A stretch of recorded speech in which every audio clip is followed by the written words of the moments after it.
Hi guys, today I want to talk to you about another great bodybuilder from MUSCLEWORKS. His name is AMOURY FRANCIS. AMOURY FRANCIS was obviously one of the most famous professional bodybuilders that came out of MUSCLEWORKS. And I met him in 1993 upon my arrival. It was extremely impressive. AMOURY was not only huge, but it was very well proportionate. He had basically every muscle group perfectly developed. So especially his legs were amazing, not just big, but fantastic shape. He also had very small waist, probably something like Brian Buchanan. His back was good, shoulders, abdominals. He would achieve fantastic shape for competition. So my opinion is that AMOURY was probably one of the biggest prospects for Mr. Olympia title, not just high placement, but also I believe that AMOURY could have won Mr. Olympia. He had some phenomenal genetic potential. You don't see that often. And AMOURY was always involved in sport. He started playing ice hockey on the age of 11, then continued with ice skating. Later on, he started doing sprinting, 100, 200 yards, meter sprints, also triple jump.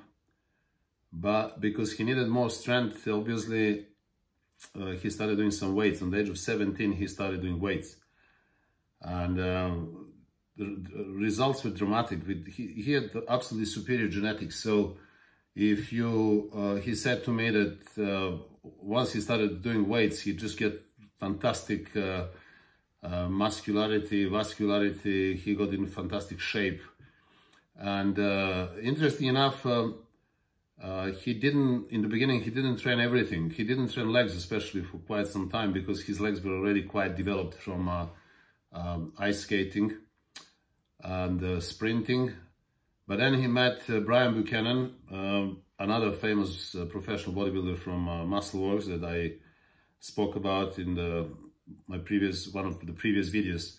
And actually, Brian convinced me to start training everything, because he explained to me, look, if you want to compete one day, maybe you should start thinking about training everything and developing proportionate physique. So AMOURY started doing everything, even legs.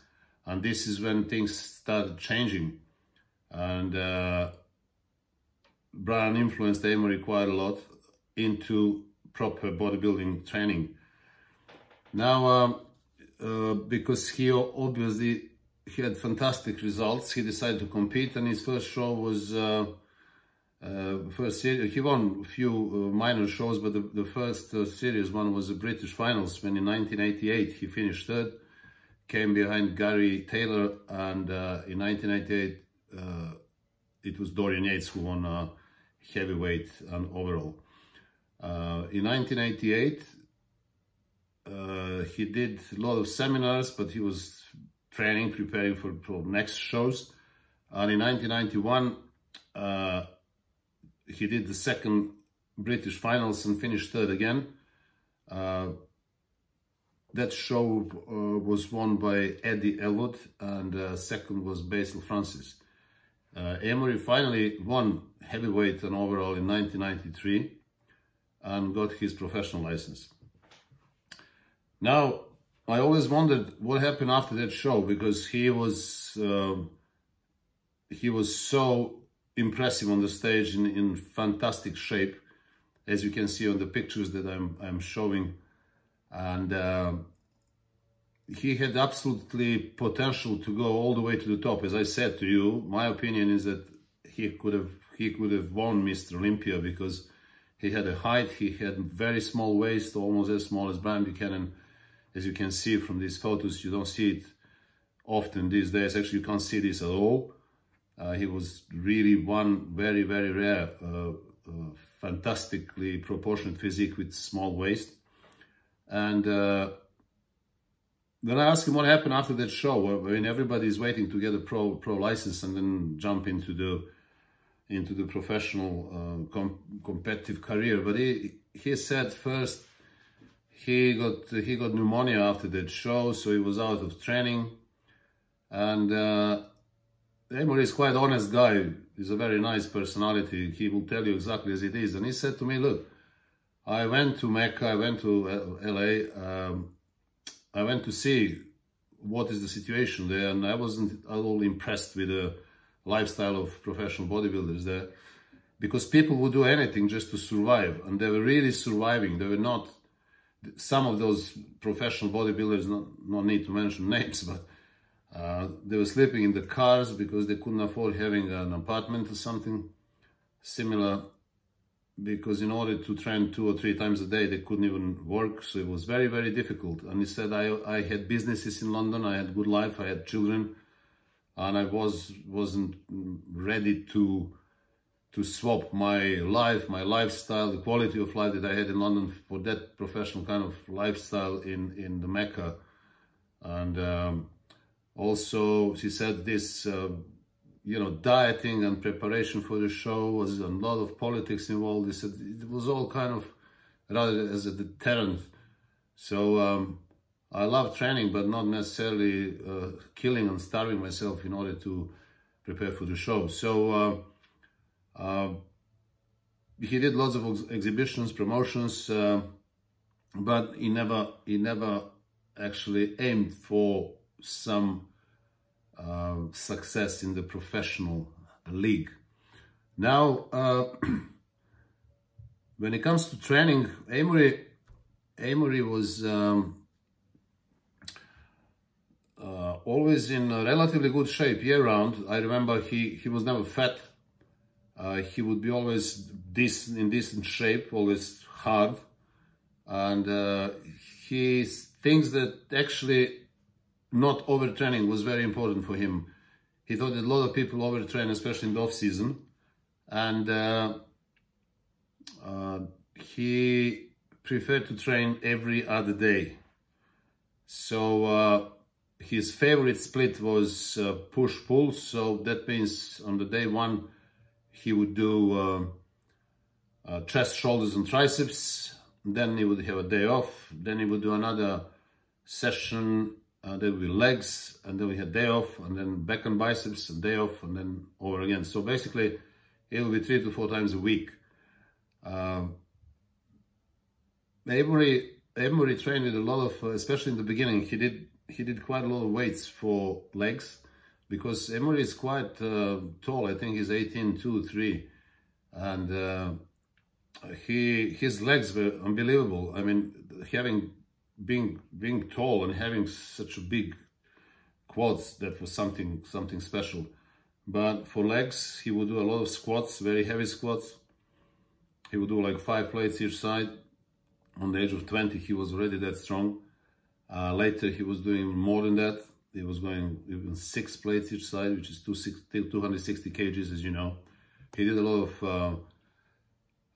hack squats and also leg press. But as he continued, as his legs grew, he was a bit concerned about destroying the proportions. So he stopped doing squats and continued doing hack squats and leg press in order to keep his size. I remember seeing him doing legs sometimes just like once a month, as far as I remember, and not that much. When I would ask, I was like, how come you're not doing so much, anything special for legs? He said, well, they're too big and I can't really afford to do too much, because they will just come out of proportion, and then I'm going to have a problem eventually competing. So imagine being in this situation that you don't even have to do legs every week in order to keep your proportions. So genetically, he was really blessed when it comes to the quads. When I asked him about the training plan, he said, I never had one. I was always training as I feel, and that will decide number of sets and number of reps. He was trying to do always something different. Every time he'll go to the gym, he didn't like to repeat training sessions. A lot of people do, and everything was instinctive. I'm also something similar to AMOURY, because I don't like writing down anything. I just go by feeling. And he would say, if you always do the same thing and you do the same number of sets and reps and same exercises, you will just allow muscles to adapt. He says, I found that training instinctively, basically without any plan or any system which will be repeating itself all the time, I'm getting better results. And obviously you can see from the photos that AMOURY was quite right. He found exactly what was working for him. Now, before the show, AMOURY would start doing more isolating movements, as most of the bodybuilders, old school bodybuilders, did. So instead of just doing a few basic movements, that would be extra movements for upper body, extra movements with dumbbells, cables, machines. AMOURY would use supersets, drop sets, and giant sets. Sometimes he would even put 4 or 5 movements together, but that doesn't mean that the weight will go down. So, for example, you put for legs, you start with squats, then you do leg press, then you do hex squats, then you do extensions, then do leg curls. You have 4 or 5 exercises just following one after another without stopping, and that will be like a giant set. So he increased the volume basically some 13 weeks before the show. Regarding the training system, it remained the same. It was still, he preferred to train every other day, which will give him full recovery after the high intensity workouts on the previous day. So that never changed. Some 10 weeks before the show, AMOURY would start doing 30 minutes of cardio after every training session. He always did walking on the treadmill. He always did biking, the stationary bike. That exactly, yeah, that was his favorite, and never did walking or step masters or jogging. So a stationary bike was what AMOURY preferred to do. When it comes to the diet, in the off-season, AMOURY believed that you should eat everything you can, because otherwise, if you eat lean and if you eat chicken and vegetables and rice in the off-season, then your diet will make any impact. So you will be really struggling. So he wasn't a big eater as well. I remember not eating that much. He wouldn't really eat that bad, but he would eat different. He would eat jacket potatoes with some sauce or fries, even with chicken legs or butter on the top, or different vegetables. He would also have a cake after that sometimes. But he believed that you need to keep an eye on your amount of food that you eat, but you need to eat everything in order to make a big difference when you start dieting. AMOURY's diet would start some 12 weeks before the show, and he would start eating very clean.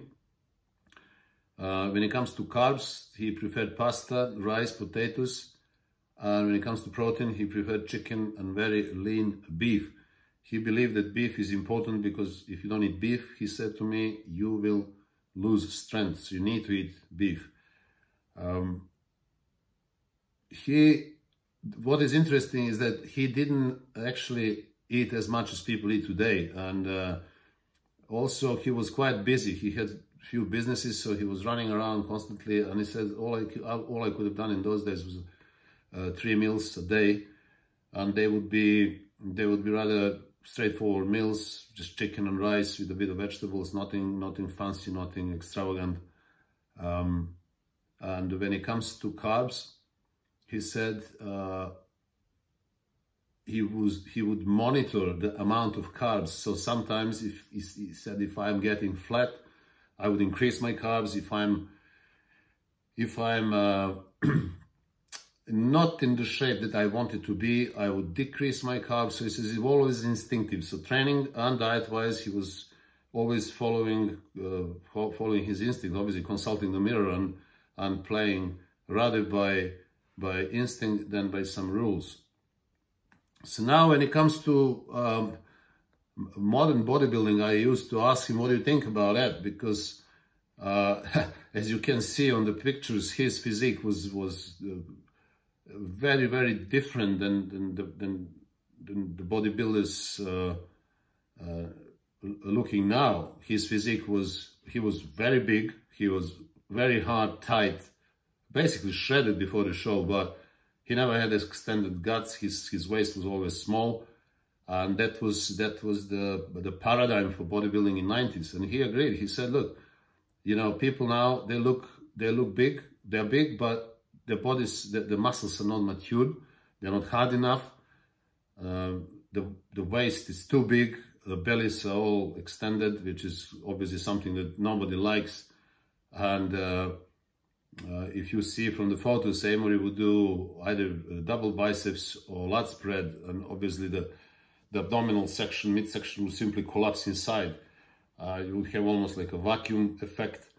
You don't see that anymore. People probably don't even know. The young guys don't even know what it is because they never seen it. They see on the pictures. When you look at pictures from the past, you look at Lee Haney or Frank Zane or even Arnold. Everybody in those days, every pose they would hit, especially double biceps or lat spread, the waist will be very small and the abdominals will just come inside. They will sink.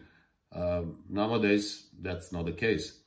So also in nowadays, we used to train very hard. I mean, really, really hard.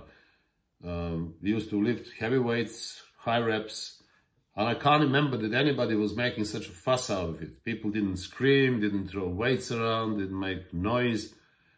We didn't have obviously phones to film ourselves doing every single session, every single exercise. But it was more, the focus was more into those days, according to AMOURY, into really producing some quality, making some changes, either getting bigger or getting harder, winning the shows. But that attitude is completely out now. The gyms have changed, time has changed, so people are doing different. But AMOURY preferred, and I personally prefer the way that it used to be in the 90s. And as you can see, AMOURY is the best proof that hard training and especially hard dieting over the good period of time can help you achieve tremendous physique. I mean, absolutely perfect by all means. So he was, again, an exceptional bodybuilder, one of the best that came from UK, and undoubtedly one of the superstars of MUSCLEWORKS. My personal opinion is that could have go all the way up in the professional bodybuilding, but as I explained to you, he wasn't really much interested in that. So I hope you have enjoyed the video. Please put your comments down there, and if you didn't, subscribe to my channel. And I will see you in the next video. I will continue with the superstars of MUSCLEWORKS. So in the next video, I'm going to be talking about Ian Wadley. Until then, take care of yourselves and see you soon.